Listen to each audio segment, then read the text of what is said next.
महानुभावों का हार्दिक नमस्कार। आज हम सभी का मन बहुत प्रसन्न है। राजस्थानी महिला मंडल के 35वें साल के उपलक्ष्य में ये जो आप सभी के उपस्थिति में आज का वार परिवार ये जो अधिवेशन होने जा रहा है उसके द्वितीय सत्र में आप सभी का फिर एक बार स्वागत है। इस सत्र का विषय है समन्वय दोनों का आधार परिवार का। दोस्तों, विषय महत्वपूर्ण है, चिंतन का है, हम सभी के मन के करीब का है, क्योंकि समन्वय ही अपने सुख की चाबी है। जहां समन्वय है वहां सुख है। पारिवारिक जीवन में, व्यक्तिगत जीवन में या सामाजिक जीवन में अगर हम समन्वय करने में सफल हो जाते हैं तो निश्चित रूप से एक क्या कहते हैं उसको, एक प्रतिष्ठा का हमारे लिए एक विषय बन जाता है कि हाँ, फला व्यक्ति समन्वय कर सकते हैं। अब ये समन्वय होता क्या है? समन्वय यानी कोऑर्डिनेशन, तालमेल, दो लोगों में तालमेल, परिवार में आपस में तालमेल, परिवार में उचित व्यवहार रखना, सामने वाले व्यक्ति के मन की बात जानना, उसे समझ कर लेना, किसी के लिए स्वयं के 2 कदम पीछे लेने की अपनी तैयारी रहना, अपने लोगों को उनके गुण दोषों सकट स्वीकार करने की चाहत रखना, मैं के बजाय हम की भूमिका लेने की हमारी तैयारी रहना, रिश्ते निभाने की तैयारी रहना, यानी समन्वय रखना। अर्थात यह हमेशा एक ही व्यक्ति अगर करते जाए तो समन्वय होगा नहीं, कभी कम कभी ज्यादा, हर एक ने अगर अपना मन बना लिया तो समन्वय हो सकता है। यह बात 100% सत्य है कि एक माँ के पेट से जन्मे भाई और बहनों का भी समन्वय हर समय होना मुश्किल है, तो परिवार में सभी के साथ हमेशा समन्वय रखना बहुत कुशलता का काम है। एक दृष्टांत है, बहुत सुंदर है, जिन्होंने भी दिया, बहुत सीधा साधा दृष्टांत है, अपनी रोज की व्यवहार का है, लेकिन जिन्होंने भी दिया है उनको नमन है। सोचिए, एक सुग्रास भोजन की थाल हमारे सामने लाई गई, खूब अच्छे चटपटे व्यंजन है, देखते ही मन प्रसन्न हो गया, नेत्रों ने भोजन को देखा, नेत्र तृप्त हो गए, नाक ने उसकी महक को महसूस किया, जिह्वा ने बगैर चखे ही उसे उसका आनंद आ गया, वो रसभरी हो गई। इन तीनों ने यह सुख संदेश मस्तिष्क को भेजा, दिमाग ने निर्णय लिया, चलो हम सभी मिलकर इसका स्वाद ले लेते हैं, आनंद ले लेते हैं।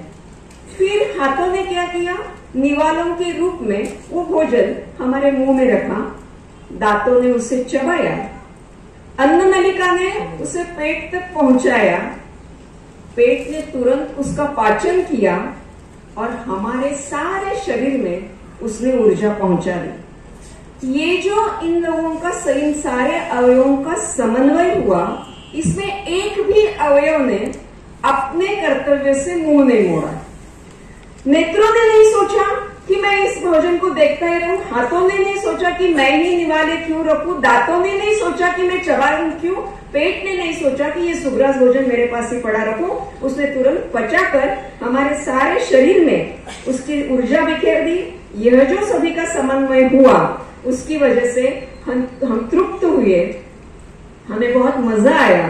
ठीक यही तालमेल अगर परिवार में हो तो व्यक्ति तथा परिवार को आनंदित होने से कोई रोक नहीं सकता।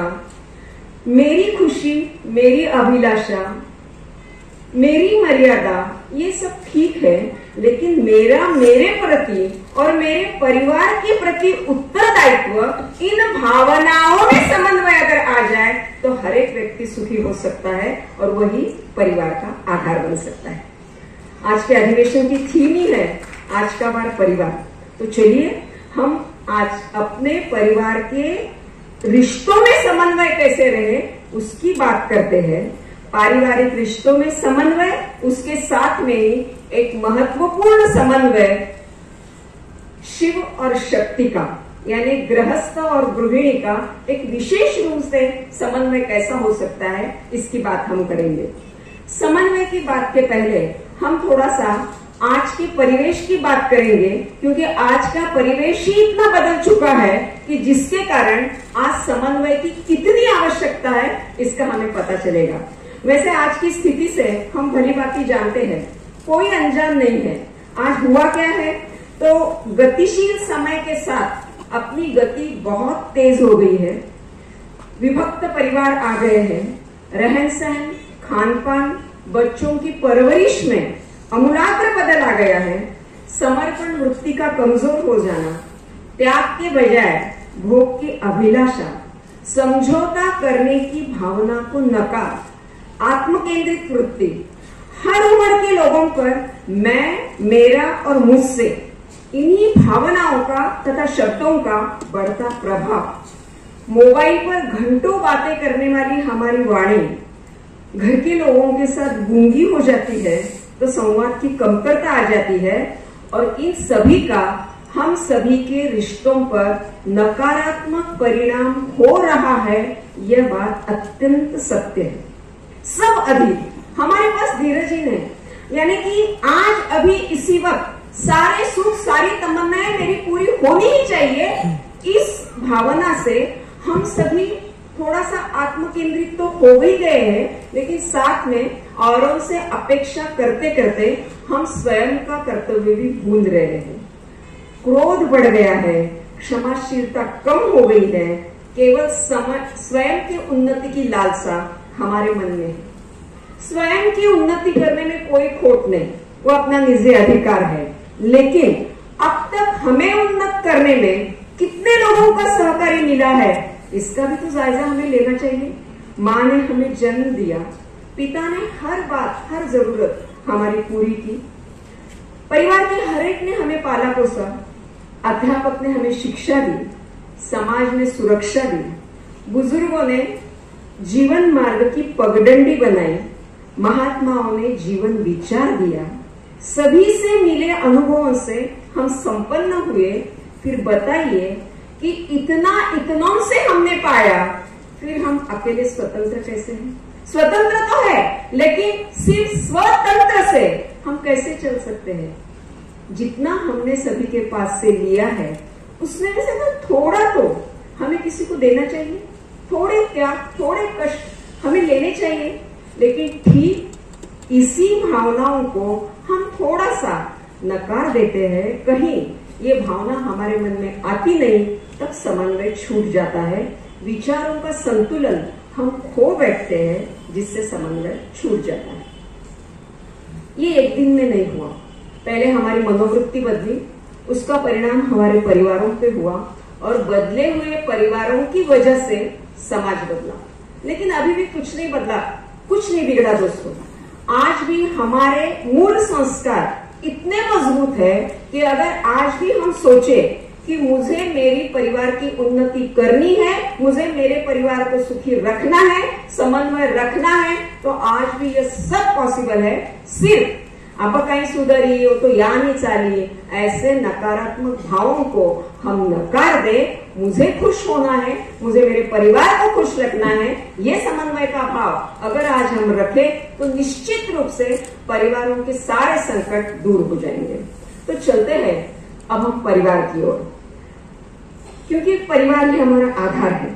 संक्षिप्त में देखते हैं हर रिश्ते की डोर। बहुत संक्षिप्त में देखना पड़ेगा, क्योंकि मुझे पता है पहला सत्र जो थोड़ा सा लंबा हुआ, उसके बाद अनिल जी भाई साहब ने इतना सुंदर समाज के बारे में बोला। अब हम रिश्तों की और समन्वय की बात करते हैं, फिर सुग्रास भोजन करना है, और उसके आगे के सत्र तो इससे भी बहुत अच्छे हैं। तो चलते हैं हम परिवार की ओर। परिवार में सबसे पहले हम रिश्ता देखेंगे पिता और पुत्र का। सच देखा जाए तो पिता और पुत्र का एक शानदार रिश्ता है। दादाजी कल के परिवार के मुखिया थे, पिताजी आज के परिवार के मुखिया है, और पुत्र कल के परिवार का मुखिया बनने वाला है। कुछ सालों पहले, दशकों पहले संयुक्त परिवारों में कोई भी पिता अपने बच्चों को बड़ों के सामने उसको दुलार नहीं सकता था, ले नहीं सकता था। आज जिनकी उम्र 60 के ऊपर है उनको पता है कि आपा अपना टावरा ना बड़ेरा का सामना आपा खिलावता को नहीं, तको लाड़ करता को नहीं। लेकिन आज वो स्थिति नहीं है। आज पिता और पुत्र बहुत पहले से एक दूसरों के साथ जुड़ जाते हैं, अच्छी तरह से मस्ती कर लेते हैं, अच्छा समन्वय रहता है। लेकिन यह समन्वय पुत्र बड़ा होने पर भी अगर बरकरार रहा तो वह घर अंदर से और बाहर से मजबूत होता है। लेकिन अगर युवा पुत्र थोड़ी काबिलियत पाते ही अपने पिता की सलाह मानने से इनकार करता होगा, उन्हें आदर देने से मुंह मोड़ता होगा, तो वन वे ट्रैफिक चलती नहीं। और पिताजी भी अपने बराबर के पुत्र को अगर उस पर भी विश्वास नहीं करते होंगे, अपनी उम्र होने के बावजूद भी अधिकारों का संक्रमण नहीं करते होंगे, तो समन्वय छूटना ही है। युवाओं का जोश और पिता का होश जब एकत्रित आ जाए तो पिता पुत्र के उस रिश्ते की गरिमा ही कुछ अलग है। ये होना चाहिए समन्वय के लिए। चलते हैं हम माँ बेटी की तरफ। माँ बेटी का रिश्ता अगर अपनत्व, विश्वास और संवेदनशीलता का नाता अगर उनमें हो, बेटी अगर बेझिझक अपने मन की बात अपनी माँ से साझा करती हो, तो वो सोने पे सुहागा होगा। ना माँ चिंता में रहेगी, ना बच्ची भटकेगी।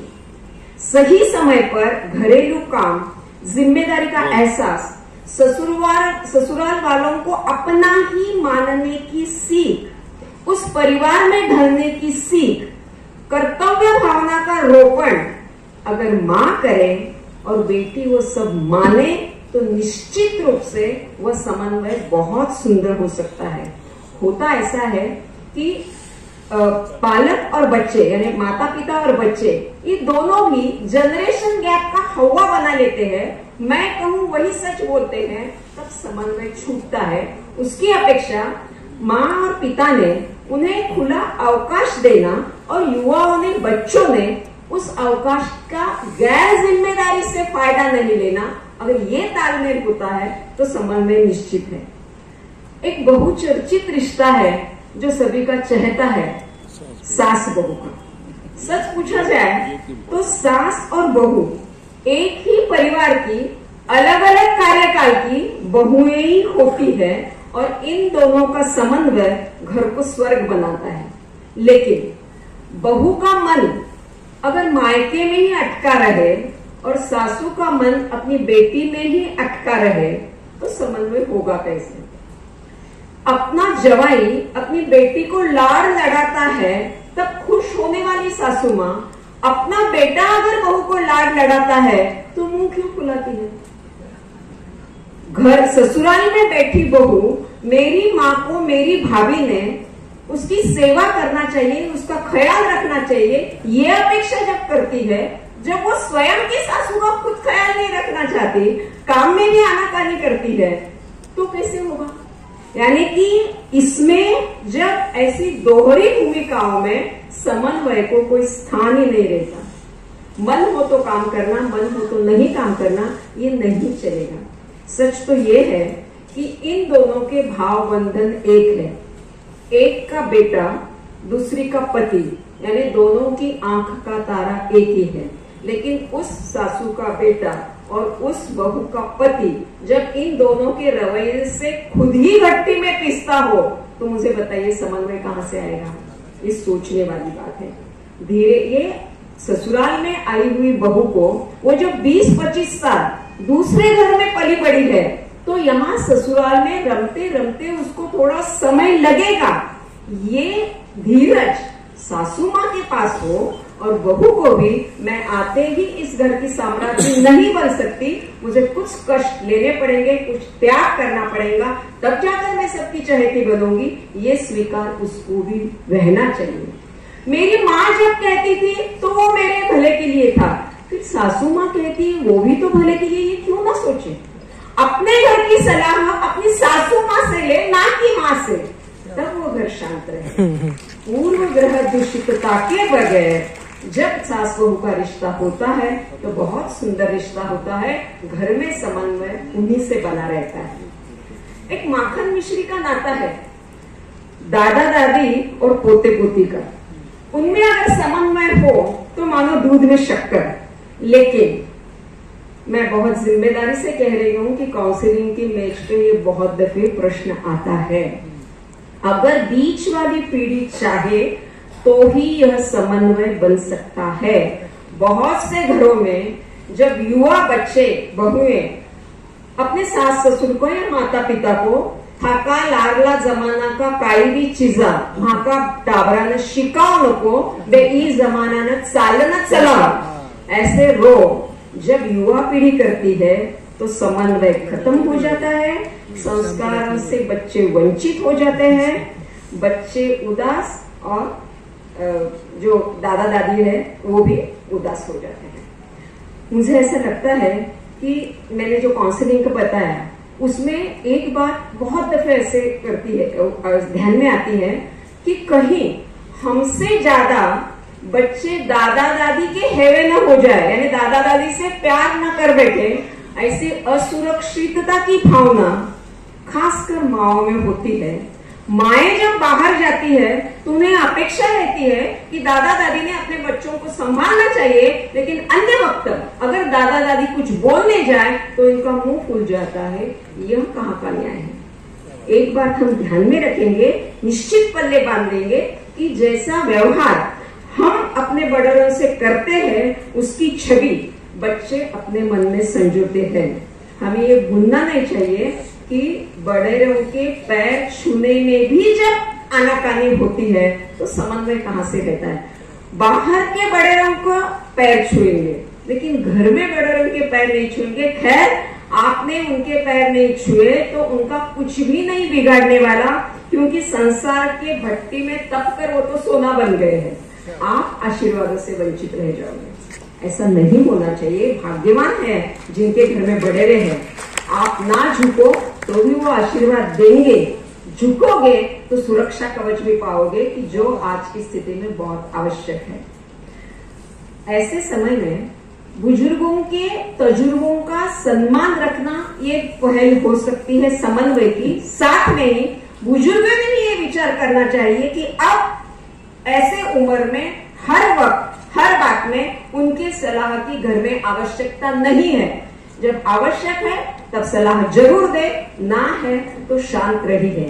लेकिन दोनों तरफ से ये समन्वय होता नहीं और फिर व्यवहार में रूखापन होता है और एक अदृश्य दीवार अपने इसमें बन जाती है। मुझे बताइए कि हम कहीं नौकरी पे जाते हैं तो वह सबके साथ हमारा समन्वय होता ही है क्या? हम कोई प्रोफेशन में रहते हैं तब सभी के साथ हमारी पटती है क्या? हम बिजनेस में हैं तो ग्राहक से लगाकर डीलर से लगाकर 50 लोगों को रोज मिलते हैं, उन सबके साथ हमारी जमती है क्या? हम संगठन में काम करते हैं, हर कार्यकर्ता का मनोमिलन होता ही है क्या? नहीं, लेकिन वहां हम क्षमाशील होते हैं। हमारे मन में झट से ऐसा आता है कि उसका स्वभाव ही वैसा है तो हमें चुप बैठना बेहतर है। लेकिन यह क्षमाशीलता हम परिवार में नहीं रखते, क्योंकि पारिवारिक लोगों से हमें अपेक्षा रहती है और ज्यादा अपेक्षा रखना समन्वय में खोड़े डालता है। जो बाहरी दुनिया में लचीलापन हम रखते हैं वो थोड़ा बहुत भी अगर हम अपने घर में रखें तो निश्चित रूप से समन्वय होना ही है। मुझे लगता है कि अब सभी रिश्तों के बारे में कुछ बताने के बजाय कुछ प्रातिनिधिक प्रश्न हम आपस में करते हैं, उसका जवाब हमें कहीं नहीं देना है। हम हर उम्र के हर भूमिका के अपने रिश्तेदारों को, हमको, आपको, मुझे, सभी को हम कुछ प्रश्न पूछते हैं, उसके जवाब हम हमारे मन में ही देंगे और आत्ममंथन करेंगे। जो कुछ जवाब आएगा वो हमारा स्वभाव बताएगा कि हम समन्वय करने के अनुकूल है या नहीं। चलो हम ज्येष्ठों से शुरू करते हैं। अगर मैं घर में ज्येष्ठ हूँ, फिर मैं स्त्री हूँ या पुरुष हूँ, प्रश्न ज्येष्ठों को यह है कि क्या मेरे पास क्षमाशीलता है? घर में अभी भी मेरा वर्चस्व रहे, ऐसी मेरी तमन्ना है। जिंदगी भर मैंने परिवार के लिए क्या क्या किया, इसकी टेप अभी भी बजती रहती है। हमारे जमाने में ऐसा कुछ नहीं था, इसकी भी रट लगी रहती है। मुझे मिल रहा सम्मान मेरे घर वाले सचमुच देते हैं या मेरी उम्र है इसलिए देते हैं? यह सवाल ज्येष्ठों को है, उसका जवाब ज्येष्ठों ने मन में ही देना है। अब चलते हैं हम परिवार के केंद्र स्थान पर रहने वाले लोगों के, यानी युवा अवस्था के जो बच्चे हैं, उनके माता पिता को यह सवाल है कि क्या हमारे बच्चों के साथ हमारा संवाद है क्या? लड़की को पढ़ाते वक्त सिर्फ उसे ससुराल अच्छा मिले यह हमारी तमन्ना है, या वह भी एक जिम्मेदार परिवार वत्सल तथा सक्षम माता बने, ये भी हमारा कटाक्ष है। ये उनसे सवाल है। क्या हम हमारे घर के लड़कों को महिलाओं के प्रति आदर सिखाते हैं? अपनी आर्थिक स्थिति कभी अपने बच्चों से खुलकर की है? अपने परिवार का इतिहास, अपने निजी तथा सामाजिक गतिविधियों के बारे में उसकी गरिमा हमने बच्चों को बताई है? यह वे खुद ही सवाल का जवाब मन में ले। अगर हम छोटे बच्चों के माता पिता हैं, बहुत महत्वपूर्ण है ये स्टेज, छोटे बच्चों के माता पिता है, तो क्या हम संवेदनशील है क्या? हमारे बुजुर्गों के साथ हमारा व्यवहार कैसा है? हमें स्वयं को समय मिले, इसलिए हम बच्चों को मोबाइल, चॉकलेट वगैरह देखकर चुप बैठाते हैं क्या? अगर बच्चा बच्ची स्कूल से आते हैं, वो हमें कुछ बताने की इच्छा जाहिर करते हैं, तब हम उनको दुलारते हैं, उनकी बात सुनते हैं, या चुप बैठ आधार नको लारू बोल ऐसा बोलते हैं। हम जो कुछ टाइम देते हैं वो क्वालिटी टाइम देते हैं या बच्चों को संवारते हैं, तब भी हम मोबाइल पे रहते हैं? ये यंगस्टर्स को सवाल। अगर हम पति पत्नी की भूमिका में हैं, पति पत्नी की भूमिका में है, तो उनको प्रश्न है क्या सचमुच हम एक दूसरों को सम्मान देते हैं क्या? हमारे आपसी रिश्ते विश्वासपूर्ण है क्या? पत्नी यानी हमेशा मेरे दबाव में ही रहे, ऐसा पति का मनोदय है क्या? क्या पत्नी को पति के मेहनत की इज्जत है? क्या पति को अपने पत्नी के कष्ट की इज्जत है? पति पत्नी है तो झगड़े स्वाभाविक है, स्नेह ज्यादा बढ़ता है, लेकिन सवाल ये है कि आपसी झगड़े आपके सबके सामने होते हैं या आप उसमें मर्यादा पालते हो? आपको यह भी सवाल है कि अगर हम केंद्र स्थान पर है, तो हम घर में समन्वय बनाने में हमारी अगुवाई होनी चाहिए, ये हम मानते हैं क्या? सबसे अहम प्रश्न है युवा पीढ़ी को, जो घर घर की कहानी है। क्या है, अगर हम युवा पीढ़ी के प्रतिनिधि हैं, फिर चाहे हम बेटा है, हम बेटी है, हम बहू है या हम जमाई है, यंगस्टर्स को ये प्रश्न है कि क्या हम युवा पारिवारिक जिम्मेदारी निभाते हैं क्या? खुद के साथ हम औरों का विचार करते हैं क्या? शादी यानी सिर्फ पति पत्नी नहीं, हम दो परिवारों के सेतु है, यह भाव हमारे मन में है क्या? क्या हम हमारी दिनचर्या से सिर्फ 10 मिनट अपने बुजुर्गों के लिए निकालते हैं या आंखें चुराकर हम उनको टाल देते हैं?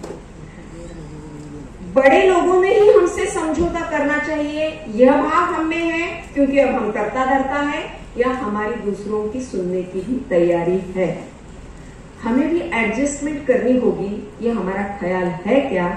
हमें किसी की सलाह की जरूरत नहीं है, या घमंड है, या किसी की सुनने की तैयारी? और खास प्रश्न है कि हम भी कभी बुढ़ापे की पायदान पर जाने वाले हैं, इसका स्वीकार युवा अवस्था में है क्या?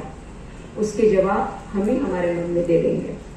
अगर रिश्ते में मैं कोई भी महिला हूं, फिर मैं बहन हूं, बेटी हूं, दिवरानी हूं, जिठानी हूं, सास हूं, कोई भी हूं, अगर मैं महिला हूं, तो मुझे ये प्रश्न है कि मैंने एक स्त्री होने के नाते दूसरी स्त्री की वेदना को जाना है क्या? हमारे पास गुणग्राहकता है या हम सिर्फ दोषी निकालते हैं? और खास बात, घर में अगर महिलाओं में समन्वय हो तो निश्चित रूप से वह घर स्वर्ग बनता है, इसका स्वीकार हम में है क्या? अगर मैं घर में मुखिया हूं, पुरुष मुखिया हूं, तो घर में हमेशा मैं तानाशाह बने घूमता हूं क्या? घर में मैंने आते ही सन्नाटा छाया जाए ऐसा आतंक मैंने घर में निर्माण किया है क्या? मैं किसी को बोलने भी देता हूं या मैं खुद ही बोलते रहता हूं? यह मुखिया से प्रश्न है। मैं भाई बहनों में से एक हूं तो प्रश्न ये है कि धन की लालसा तथा स्वार्थ हमारे निजी संबंधों में रोड़े डालती है या परिपक्वता से समन्वय की बात होती है? दोस्तों, ये सारे जवाब हमें मालूम है। सच्चे दिल से समन्वय करने की कोशिश हम करते हैं या समन्वय करने का अपना स्वभाव नहीं, इसके उत्तर हमें कहेंगे तो प्रामाणिकता से हम आत्ममंथन करेंगे, समन्वय की पहल करेंगे। सच तो ये है कि आप रिश्ता निभाए ना निभाए, रिश्तेदार तो रिश्तेदार ही रहेंगे।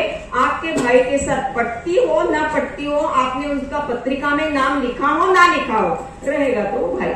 फिर जबरदस्ती रिश्ते निभाने के बजाय समन्वय रखकर थोड़ा पीछे, हमको पीछे यानी अहम को पीछे रखकर अगर हम समन्वय बढ़ाएं तो निश्चित हर परिवार सुखी होगा। आजकल हुआ ऐसे है कि हम सोशल मीडिया का दुरुपयोग बहुत कर रहे हैं। आभासी दुनिया में इतने रंग गए हैं कि उसकी वजह से समन्वय छूट रहा है। पहले कुछ प्रश्न होता था ना तो अध्यापकों के पास जाते थे, बड़ों के पास जाते थे, लेकिन आज उनके पास जाने की आवश्यकता महसूस नहीं होती क्योंकि गूगल महोदय एक क्लिक पर सारे जवाब दे देते हैं। लेकिन प्रश्न ये है कि हम कैसा भूल जाते हैं कि गूगल के पास जो फीडर है उतना ही वो बताएगा। वो जो भी जवाब देगा वो शुष्कता से देगा।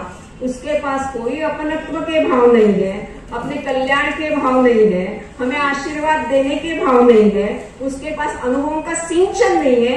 उसकी उपयुक्तता 100% है, उसमें दो राय नहीं, लेकिन फिर भी वो अपनों की और अपनत्व की कमतरता वो पूरी नहीं कर सकता। आदमी को बोलने के लिए आदमी चाहिए, सुख दुख साझा करने के लिए लोग चाहिए, हक जताने के लिए, प्यार करने के लिए परिवार चाहिए, शाबाशी देने के लिए समाज चाहिए। इसलिए ज्ञान, विज्ञान, आत्मभान और पारिवारिक समन्वय, इन सभी में अगर समन्वय हो तो निश्चित रूप से परिवार सुखी होने से कोई रोक नहीं सकता।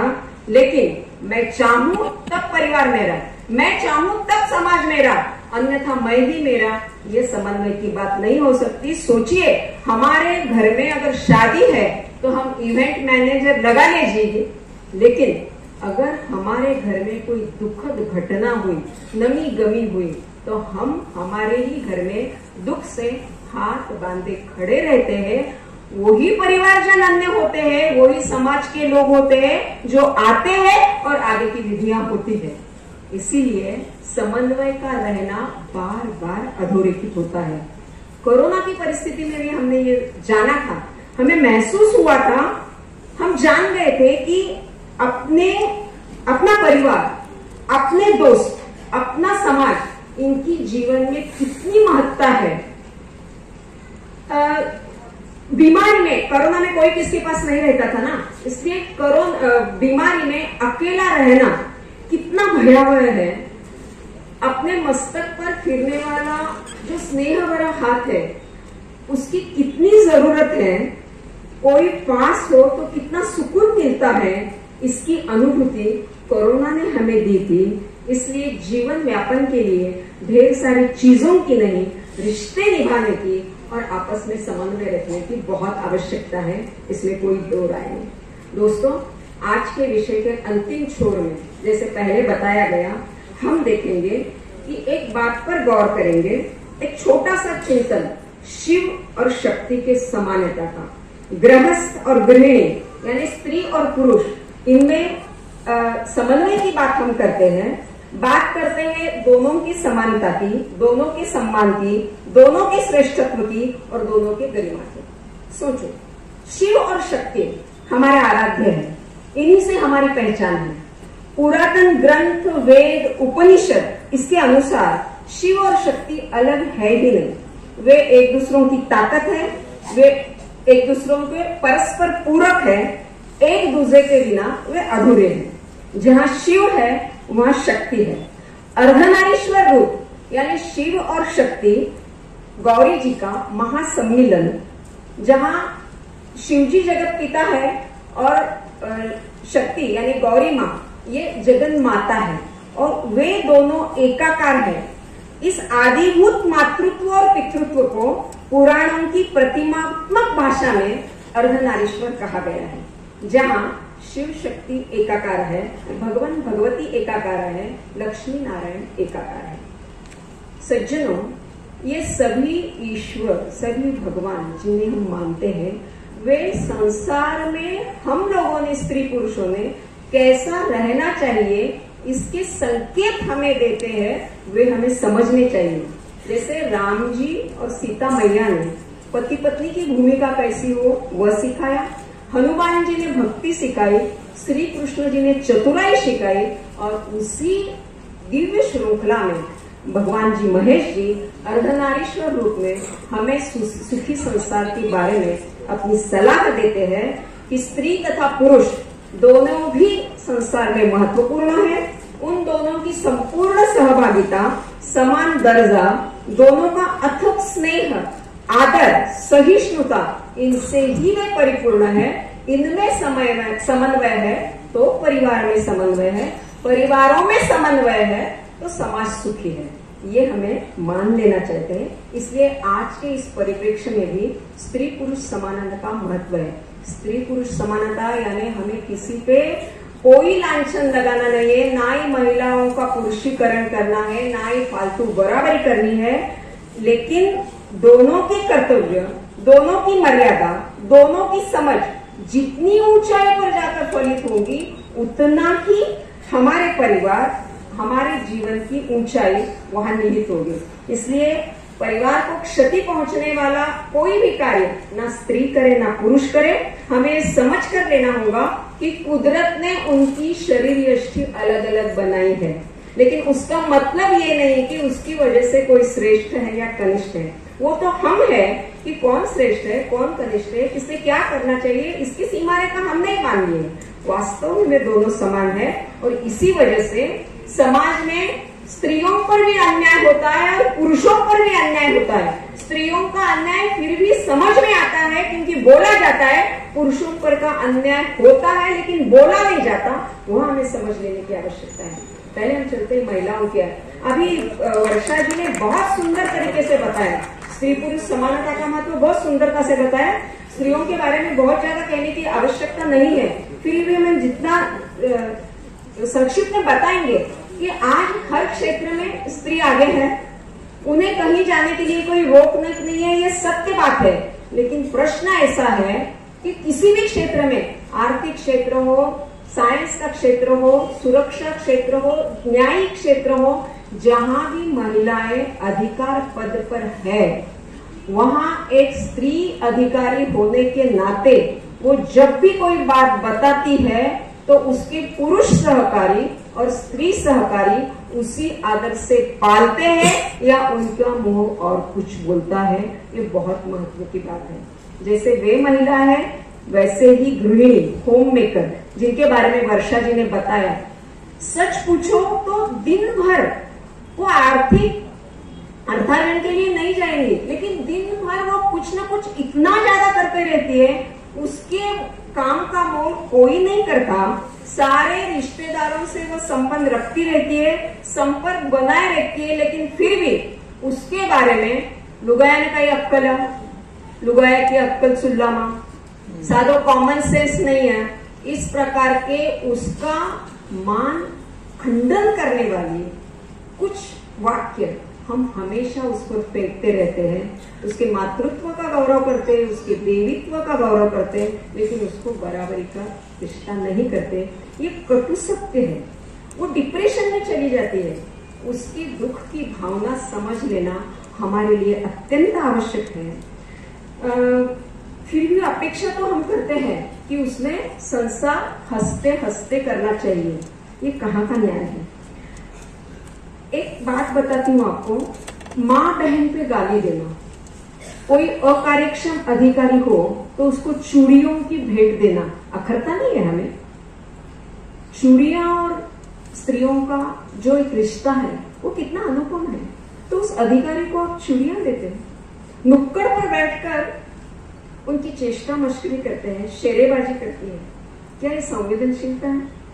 नहीं सज्जनों, संसार में जितना पुरुष महत्व का है, जितना उसका सम्मान महत्व का है, उतना ही महिलाओं का भी है और उसे हमें देना चाहिए। वो 4 दिन नहीं रहती, जब घर अस्त व्यस्त हो जाता है तब उसकी बहुत याद आती है, लेकिन वो आने के बाद पहले पड़े पंचांग हो जाते हैं।